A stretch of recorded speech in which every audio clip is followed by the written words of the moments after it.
The Daily Compliance News for March 25th, 2026, the Deadlocked Jury Edition. This is Tom Fox, and I'd like to welcome you to the Daily Compliance News. The Daily Compliance News is the only daily podcast which curates 4 top compliance, ethics, and/or corruption stories for your listening and viewing pleasure if you're watching this on YouTube.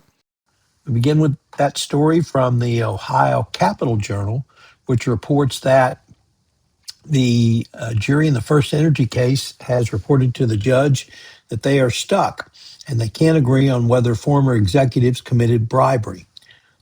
The journal notes that there are many key details that were not presented to the jury, but it has been deliberating for 4 days trying to decide whether former First Energy CEO Chuck Jones and SVP Mike Dowling are guilty of bribing former Public Utilities Commissioner Sam Randazzo to get beneficial rulings.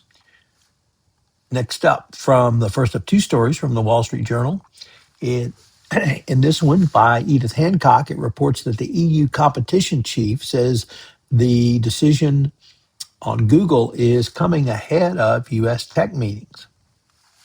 The EU's top antitrust enforcement officer said a long-awaited decision on whether Apple's Google is breaking the bloc's new digital competition law is in the making ahead of the meeting with chief executives of Google, Meta, OpenAI, and Amazon on a trip to the U.S.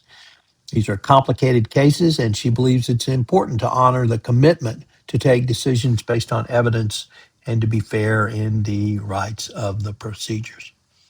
The second article from the journal says that lawmakers have introduced a bipartisan bill banning sports betting on prediction markets.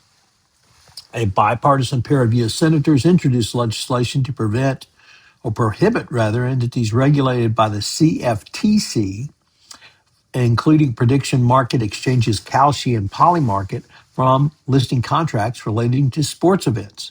The CFTC is greenlighting these markets and even promoting their growth, and another senator believes it's time for Congress to step in and eliminate this backdoor. The legislation is the first Senate bipartisan bill to regulate prediction markets. The bill also seeks to prohibit casino-style games from being listed on the platforms such as slot machine games, video poker, blackjack, and bingo.